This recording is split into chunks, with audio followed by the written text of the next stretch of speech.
Boa noite, gente linda. Eu preparei para hoje, mais uma vez, o trecho que nós escolhemos é muito grande. Ele é contido olha, mas é muita coisa. E mais uma vez eu separei em duas partes. Nós vamos fazer hoje a primeira parte e a próxima gravação a gente vai fazer a segunda parte. Para não ficar aquela coisa passando de 1 hora, fica cansativo, né, gente? Então, esse casaco ele me incomoda porque ele é de nylon, faz um barulhão, sabe? Toda vez que eu mexo, eu acho que isso sai aqui na gravação. Se sair, eu não vou usar ele mais para gravar, não. Nós fomos lá no Evangelho de João, no capítulo 7, do versículo 10 até o versículo 53. Separei em duas partes, tá? Jesus ensina no templo, lá na tal da festa dos tabernáculos. Então, todo ano o povo judeu comemorava a Páscoa. Tabernáculo, a gente sabe que é um templo, né? Então, era chamado de sinagoga. Mas essa festa era geral em toda a Judéia.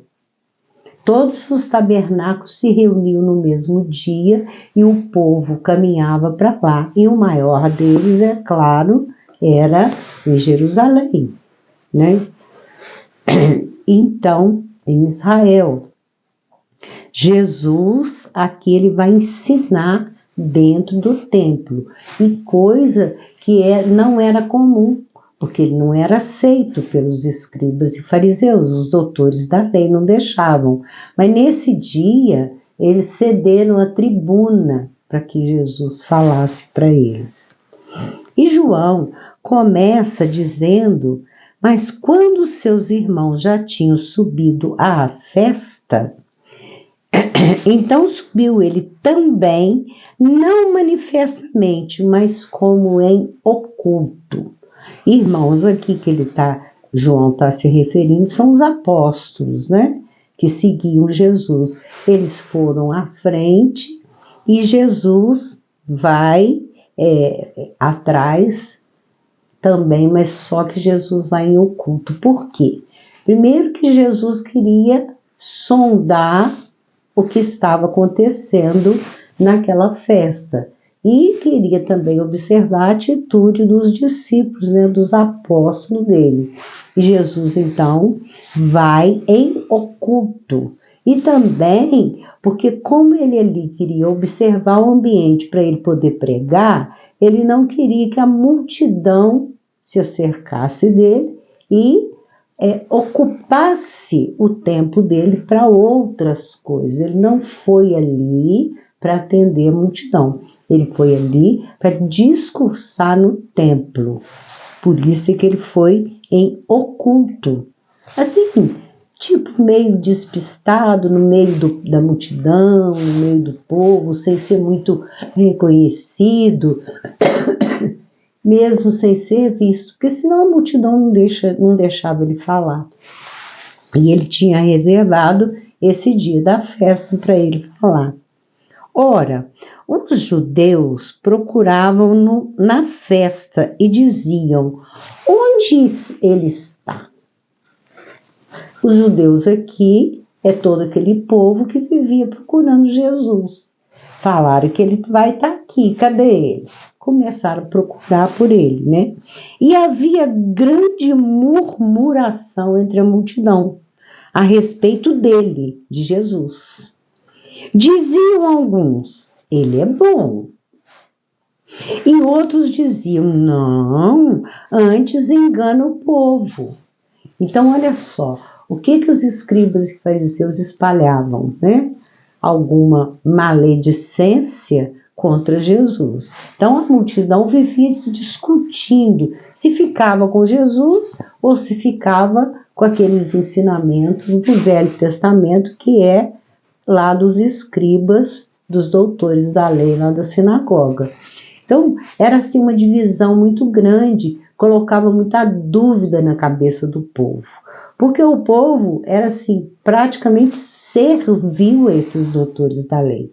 Eles obedeciam à risca, porque se não obedecessem, eram chamados de pecadores, que iam para o fogo do inferno. É assim até hoje, né, gente? Então, olha só, uns diziam, ele é bom, e outros diziam, não, antes ele engana o povo. Quem que ensinou para essas pessoas que ele engana o povo? Né? Porque, na verdade, os escribas e fariseus, eles tinham um medo muito grande de que Jesus tirasse a multidão de dentro da sinagoga. E como Jesus era assim, aquele homem do povo, ele vivia no meio do povo, das multidões.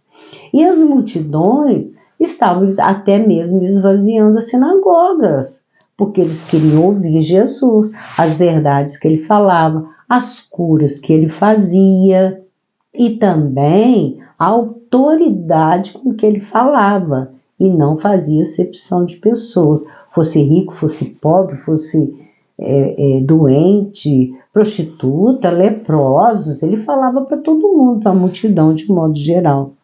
Todavia, ninguém falava dele abertamente, por medo dos judeus. Entenderam? Então Jesus estava ali, eu vou usar uma expressão aqui meio chula, no meio do furacão, no olho do furacão.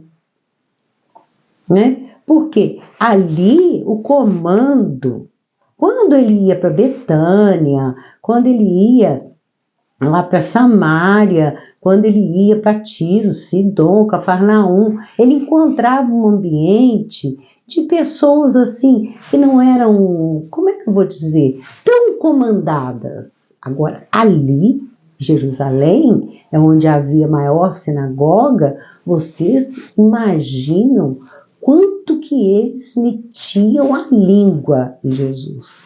Então, você vê, todavia, ninguém falava dele abertamente, por medo dos judeus. Porque os judeus eles ficavam revoltados quando alguém elogiava Jesus. Gente, vamos aqui lembrar de novo, né? O judeu espera o Messias dele até hoje. Eles não acreditavam e não acreditam em Jesus. Por isso é que falo abertamente, sem medo de ser feliz.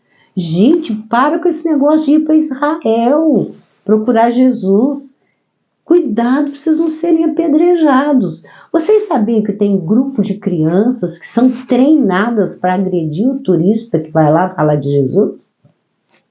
Fizeram isso com um grupo de turistas. Eles começaram a abrir a Bíblia, o Novo Testamento, e falar de Jesus. Só porque Jesus nasceu lá, todo mundo acha que toda aquela população lá é cristã. Não, deve ter o quê? Uma meia dúzia lá. Os outros, a maioria, eles não aceitam Jesus, não. O judeu não gosta de Jesus, não. Eu não sei por que esse povo faz excursão cara para ir para lá, né? Só para chegar lá naquele muro das lamentações, fazer suas lamentações, ser criticado pelo judeu que não aceita o cristianismo e voltar para casa. E olha que o negócio deve ser caro, né? Para chegar até lá. Então, mas no meio da festa, subiu Jesus ao templo e ensinava. Já estava, é lógico, tratado, com certeza, ele foi convidado para falar no templo, porque não era qualquer um que usava tribuna, não. Era todo um ritual que tinha que seguir, colocar uma capa, colocar um lenço, né? Usar aqueles pergaminhos antigos, aquelas velhas leis lá de Moisés e os profetas. Então Jesus tinha ido lá para o templo e ensinava no templo, ou seja, Jesus passou no meio deles, daquela multidão, em oculto, né? Sem se mostrar, todo mundo procurando ele, mas ele não queria provocar escândalo, porque naquele dia ele queria falar no templo. Era direito dele, né? E os judeus maravilhavam-se dizendo: como sabe este letras, não as tendo aprendido? Se ele não aprendeu, como que ele sabe? E aqui não cita, não. Mas a gente sabe de outro evangelista que Jesus ali comentou o livro de Isaías com tanta propriedade que eles ficaram bobos com o que Jesus estava falando. É porque Jesus, ele estudou as velhas escrituras. Ele não era maluco de usar uma tribuna de uma sinagoga sem saber o que continha nas velhas escrituras. Ele sabia, ele havia estudado. Tem aí umas fofocas do mundo espiritual, que aquele sumiço de Jesus da infância, né? Quando ele entra na adolescência, que ele some e ele retorna só com 30 anos, ele passou esse tempo, foi quando ele admitiu, reconheceu que ele era o Messias, aí ele vai estudar as velhas escrituras. Então, gente, ele abismou ali os doutores da lei. Como que ele sabe tudo isso sem ter aprendido? Porque eles ficavam ali só estudando aquilo, o tempo todo estudando aquelas velhas escrituras. Jesus lhes respondeu e disse: a minha doutrina não é minha, mas daquele que me enviou. Não sou eu, é Deus, foi Ele que me enviou. Se alguém quiser fazer a vontade dele, pela mesma doutrina conhecerá se ela é de Deus ou se eu falo de mim mesmo. Tipo assim, me escuta e vocês vão ver se eu estou falando de mim mesmo ou se eu estou falando aquilo que foi determinado por Deus. Nossa, isso enfurecia os escribas. Isso enfurecia os principais ali da sinagoga, os príncipes da sinagoga. Jesus falar que está falando em nome de Deus, que é Deus que fala por ele. E era mesmo. Eu costumo usar um termo que não é muito adequado, mas eu não encontrei outro termo, gente.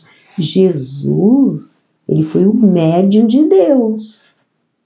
Sim, o intermediário entre os encarnados e os planos desencarnados que vem de Deus.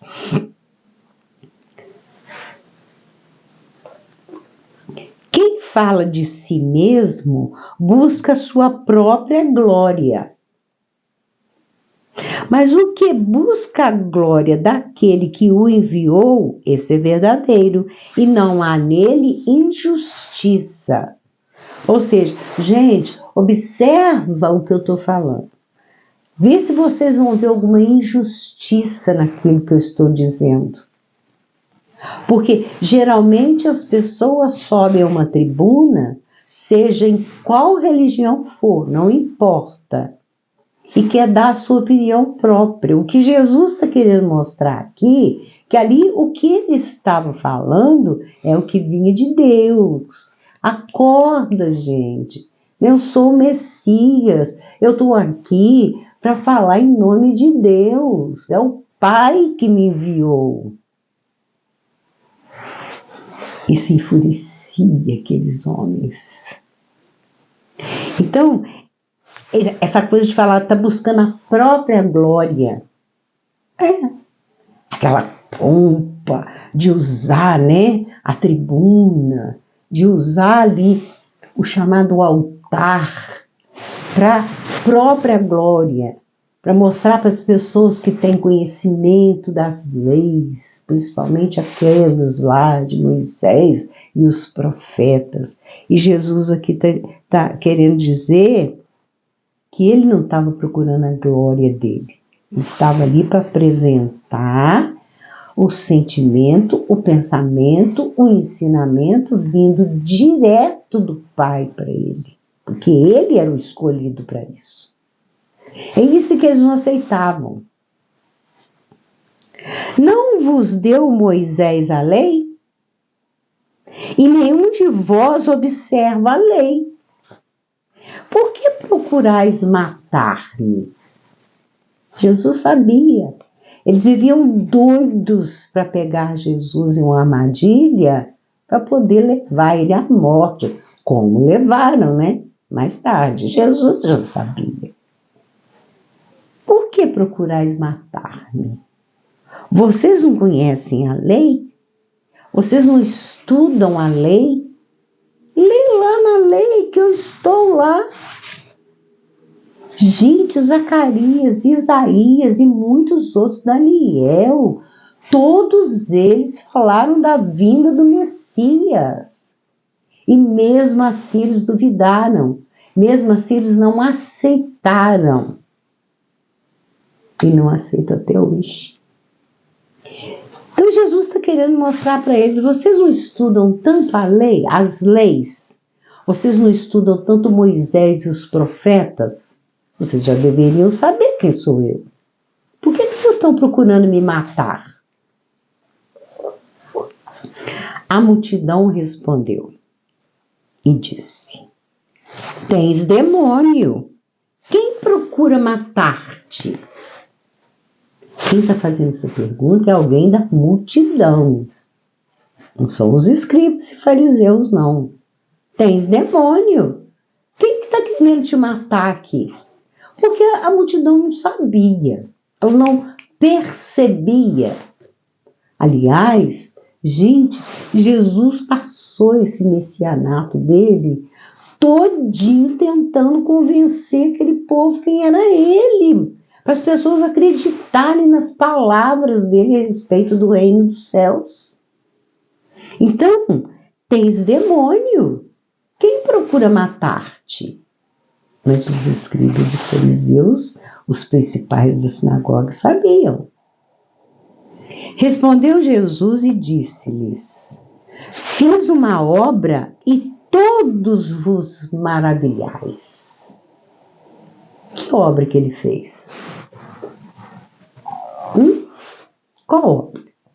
Curar paralítico, fazer o cego ver, o surdo ouvir, o mudo falar, o que tinha a mão mirrada voltar ao normal, e por aí afora, leprosos, e, né, naquela época, inclusive, tinha doenças que nem eram conhecidas, porque a ciência não era adiantada. E Jesus chegava perto e impunha as mãos e curava. Então, desculpa, gente. Fiz uma obra e todos vos maravilhais, pelo motivo de que Moisés vos deu a circuncisão. Não que fosse de Moisés, mas dos pais. No sábado circuncidais um homem. Todo mundo sabe o que é a circuncisão, né, gente? Aliás, posso usar uma franqueza? Posso. Era assim, obcecado.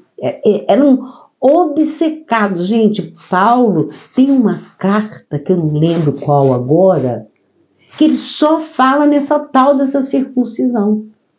É a circuncisão e a incircuncisão.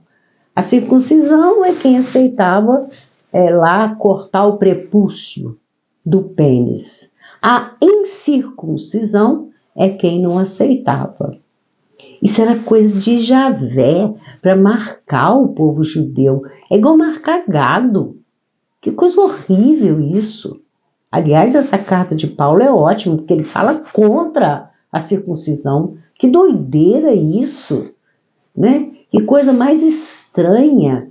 Uma coisa assim, obcecada com isso. Até 8 dias tinha que cortar lá o prepúcio da criança. Então, Jesus aqui está dando um exemplo da circuncisão. Vocês fazem a circuncisão em um homem no sábado. Se o homem recebe a circuncisão no sábado, para que a lei de Moisés não seja quebrantada, indignai-vos contra mim, porque no sábado curei de todo um homem? Eles ficavam enfurecidos com essas verdades de Jesus. Se vocês podem, né, cortar o prepúcio de um homem no sábado, por que eu não posso curar no sábado? Porque eles tinham uma implicância com esse negócio desse sábado.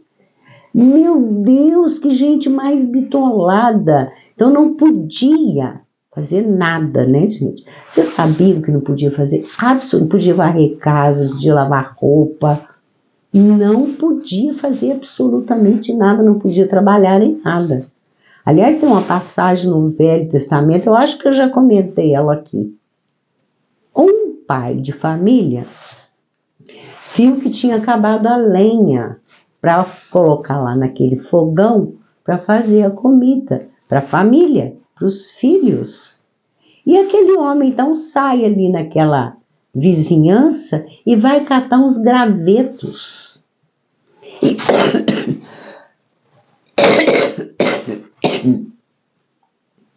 E como Javé, esse Deus maluco da cabeça, vivia rondando essas aldeias, vocês sabiam disso? Que ele vivia andando por ali. Moisés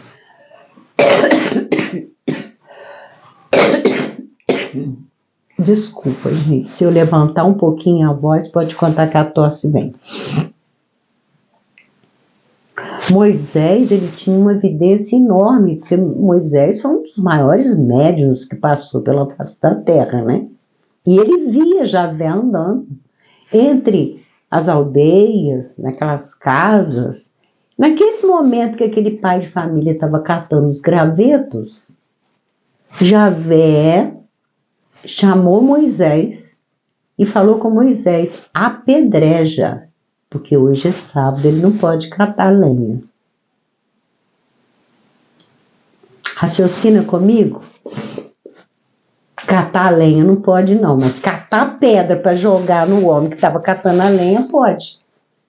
Porque já mandou. Então assim, sabe, são umas aberrações, umas incongruências. Não pode catar o graveto para levar para casa, para acender o fogão, fazer a comida para os filhos, para a família. Mas pode catar a pedra que está ali no mesmo ambiente e apedrejar. Já tinha um negócio de jogar pedra, sabe? Inclusive até pedra do céu que ele mandou lá naquele povo lá no deserto. Ele jogou pedra em cima. Ele jogou. Ele e os anjos dele lá. Então, aí Jesus aqui vai mostrar para ele: não julgueis segundo a aparência, mas julgai segundo a reta justiça. Cadê a justiça de vocês? Eu não posso curar de todo, vocês viram aqui que ele falou, curar um homem de todo, completamente curado, no sábado, que vocês me condenam. Mas vocês podem fazer a tal, porque era feita a circuncisão por eles, né? Deitava lá numa pedra lá e ó, cortava. Então, vocês podem fazer no sábado, eu não posso curar. Acorda, gente. Que injustiça, que incongruência é essa? Então alguns dos de Jerusalém diziam: não é este o que procuramos matar? Não é ele que a gente está procurando matar? Porque havia aquela dúvida, é ele, não é ele? Porque Jesus vivia no meio da multidão, Jesus não vivia ali no templo junto com eles. Aí eles vão perguntar: não é este aqueles que procuram matar? E ele aí está falando abertamente e nada lhe dizem.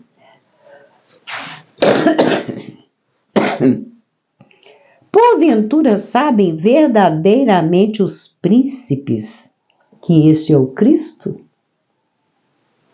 Aquela multidão, então, é ele é o Cristo. O que é Cristo? Vem de Christos, o Messias, ele é o enviado. O nome de Jesus não é Jesus Cristo, é Jesus. A palavra Cristo mostra que ele é o Messias, vem de Crestos. Não é ele. Sabe aí os príncipes da sinagoga que esse aí é o Cristo, que ele é o Messias? Todavia, bem sabemos de onde este é. Mas quando vier o Cristo, olha só, ninguém saberá de onde ele é. Esse aí não é o Cristo, não. Isso aí é uma discussão lá. Aqueles que estavam ali ouvindo, isso não é Cristo, não. Quando ele vier, a gente vai saber que é ele. Esse aí não.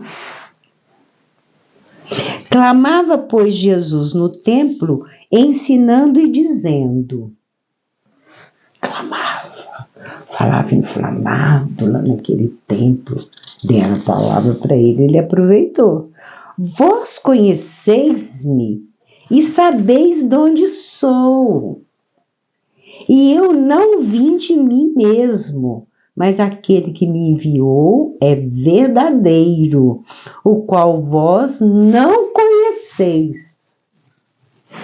Gente, eles ficavam, tiririca, enfurecidos com essas verdades ditas por Jesus. Vocês não me conhecem, vocês nem sabem de onde eu vim. Sabe por que vocês não sabem? Porque vocês não conhecem o Pai como eu conheço. Ele colocou o nome de Deus de Pai, exatamente para diferenciar de quem? De Javé. Muita gente me pergunta, Jesus sabia que Javé era um embusteiro? Sabia. Mas se ele falasse isso, aí que ele ia ser crucificado na hora mesmo. Você imagina, se hoje a gente já é ameaçado de ser apedrejado de falar que esse Javé aí é das trevas, esse Jeová, você imagina naquela época se Jesus chegasse, eles não gostavam dele, eles não acreditavam, imagina ele usar a tribuna e meter a limpa em Javé. Ele está falando aqui do Pai, por isso é que ele fez essa diferença. Ele colocou o nome de Pai.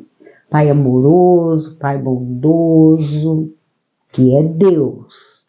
Deus mesmo. Olha aí. Mas eu conheço, porque dele sou, e ele me enviou.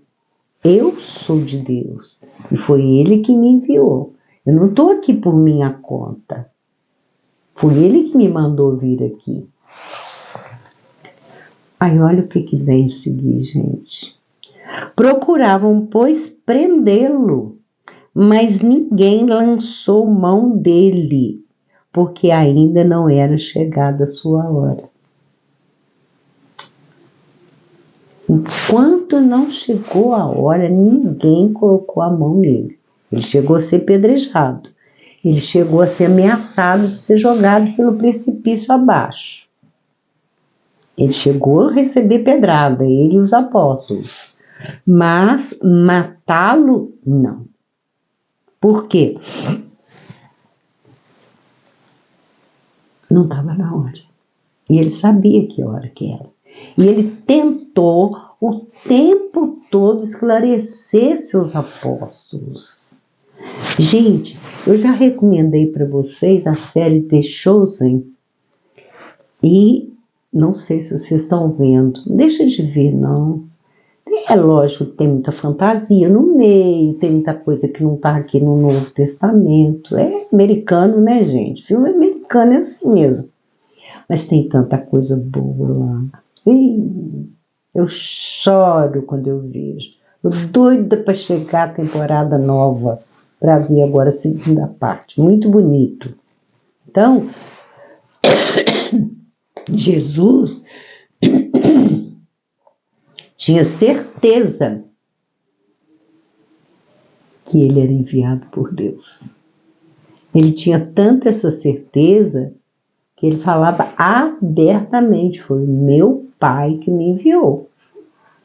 Então, eu conheço, porque dele eu sou, e ele me enviou.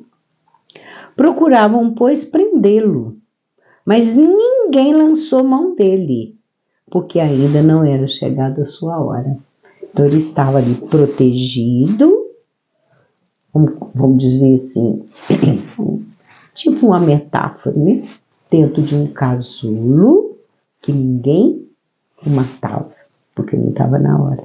Só lá, quando houve, né? A gente já falou muito sobre a traição de Judas, aí tinha chegado a hora, Jesus suou sangue, Jesus pediu, aí ele se dirige a Javé. Ele chama Javé de Abba. É uma forma de chamar de paizinho. Então ele fala, Abba, afasta de mim esse cálice. Mas Javé, não. Você vai ser crucificado. E aí é que surgiu a maior tortura, né? Largou ele na mão daquele povo nojento, aquela tortura maior que passou pela face da terra. E a gente aqui vai encerrar essa primeira parte, tá, gente? Aí, na próxima gravação, eu vou fazer do versículo 31 até o 53.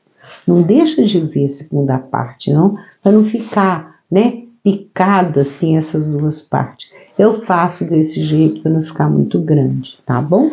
Então, gente, tá aí, Jesus ensina no templo. Corajoso ele, né? Corajoso. Eu, por muito menos, quando o movimento espírita começou a me jogar pedra, entre aspas, tá, gente? Que hoje não joga pedra, mas joga língua, fofoca, maledicência, chama a atenção o tempo todo daquilo que a gente está falando.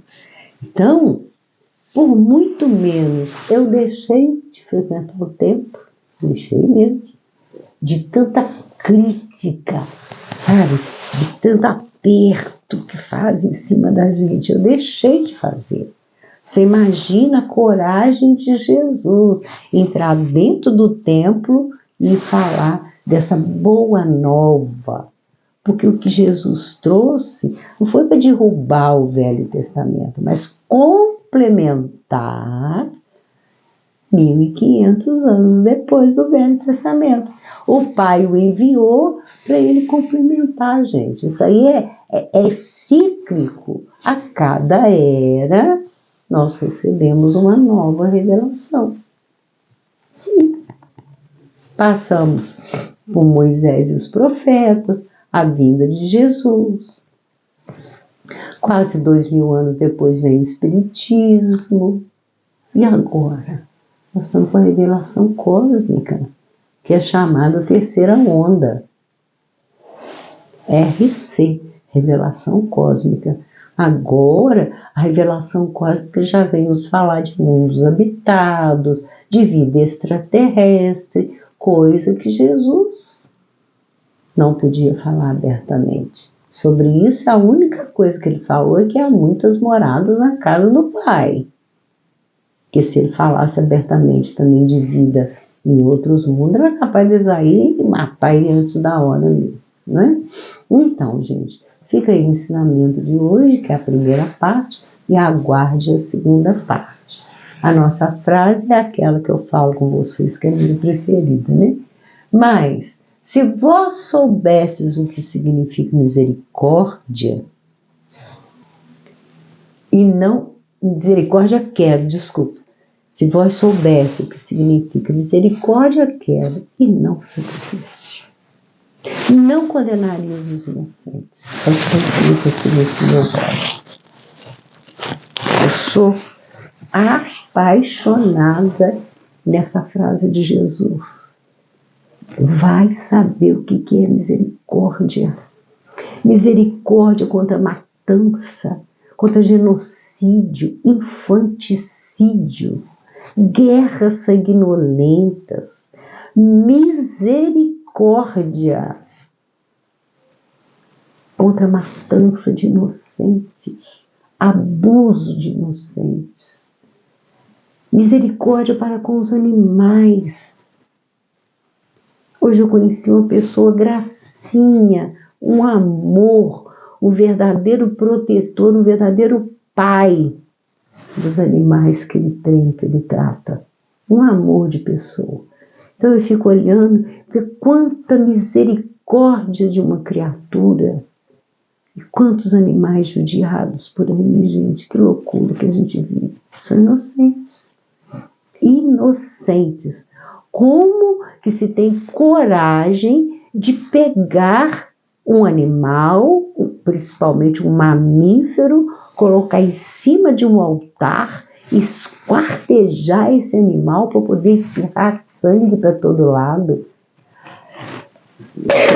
para alimentar espíritos que ainda precisam de sangue, de plasma sanguíneo. Gente, o sacrifício na guerra fica assim, ó, de espírito sugando ali, aquele medo, aquele susto, principalmente crianças, e o sangue derramado. Vocês imaginam o sangue de Jesus derramado na cruz? Como que, ó, quantidade que ficou ali, sugando. De todos os planetas do nosso sistema solar, o nosso planetinha azul é o mais cobiçado de todos. Esse sangue, esse DNA, que a espiritualidade, os ETs, os extraterrestres ainda não entenderam onde que nós tiramos tanto amor. Aqui é um planeta da tortura, do sacrifício, das guerras fratricidas, do infanticídio, do feminicídio, do patricídio, tudo por aí afora. Mas é aqui somos diferenciados, sabe por quê? Nossa poesia, nossa música, nosso amor. A gente vê casos de pessoas que pulam numa ribanceira, num rio, num poço, para salvar uma criaturinha que ela nem nunca viu. Esse é amor. Nosso planeta é cobiçado. Isso aqui é assaltado por esse povo que vem aqui para retirar. É um sangue diferenciado de todo o sistema solar. É o que nos ensina a revelação cósmica. Mas tudo isso por falta de misericórdia. Misericórdia que muitos de nós já temos. Não conseguimos mais sacrificar um inocente. Já deixamos esse costume lá na Idade da Pedra. Chega disso, dessa violência. Como que um espírito de luz ainda gosta disso? Vocês estão pensando que eu estou falando das trevas? Eu estou falando da luz também. Fica aí então a nossa frase de hoje. E vamos ao nosso presente. Gente, esse eu amei. Eu sou narcisista. Quando eu gosto da minha peça que eu fiz, eu gosto mesmo. Eu não sou apegada também não. Logo dou o passo para frente. Mas quando também eu não gosto, eu falo com vocês. Essa aqui eu gostei demais. Primeiro que a garrafa ajuda, né, gente? Olha isso. Isso aqui é chitão. É chita, né? Se chama. Eu recortei as florzinhas, colei, tá vendo? Pintei a garrafa nesse azul que eu gosto muito, que é o azul piscina, e escrevi a palavra amor em 4 idiomas. Amor, que é o nosso aqui, né? Love, que é americano. Amore, que é italiano.